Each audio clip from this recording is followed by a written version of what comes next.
Niranga Zolia Mel Hoi Mama Harumina Ama Mel Kamusim Lingpaak Pok Lingpaak Kamusim Ama Mel Pokai Chang Lingpaak Sakhamnia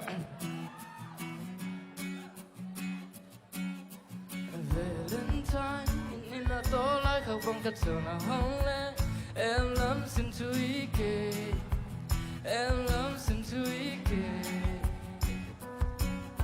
and go bang long then the sound melody don't seem cow bang will call ling sing a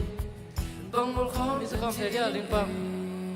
and Lingpaak a moves young for na dong na sound mel Panam, thank you. Elo pen, Lingpaak san bangin elo na mai tay na in everything. Mai mit lau kha loi de me, pat bangan em na gam ta sia. Quay du bang in kum na dong na, mu bang kong ai na kum kwa ka dong pi ken so eh. Nang ni na Valentine kum ni so dum dia bao tu. Bông công ngày na cùng có khá tâm bí kinh giờ ấy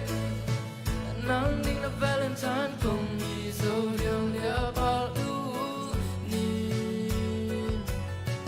in na lim hồng la Lingpaak let me settle Valentine let Romeo Valentine let Romeo you know it từng ngày dài la nang ari công in na Lingpaak ka nei len bo Zomi ka ken sani ma Lingpaak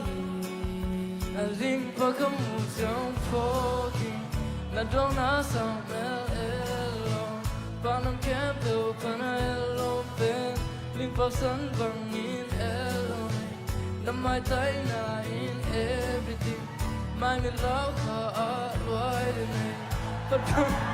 na gam ta sia quay du bang in kum na dong na mu bang kong ai na kum kwa ka dong pi ken so eh nang ni na Valentine ya bao tu mu bang kong ai na kum kwa ka dong pi ken so eh nang ni na Valentine kong ni so diam ya bao tu Kasal mang sung Zomi, kasal mang sung Zomi, le bang nang lo lang, lungin kele keng, chi bang kong tel na, kung sa tao bang dam di,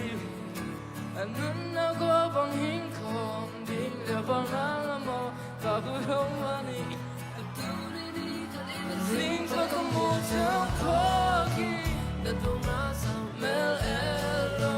Panam kem do pana elom pen Lingpaak san bang in elom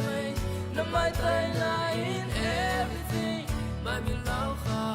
loi de nei pat bangan em na gam ta sia quay du bang in kum na tong nam mu bang kong ai na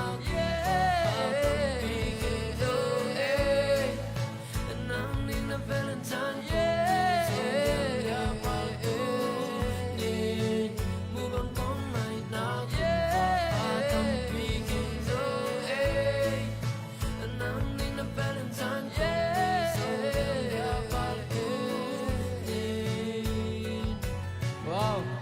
Thank you so much, everybody. I love you guys.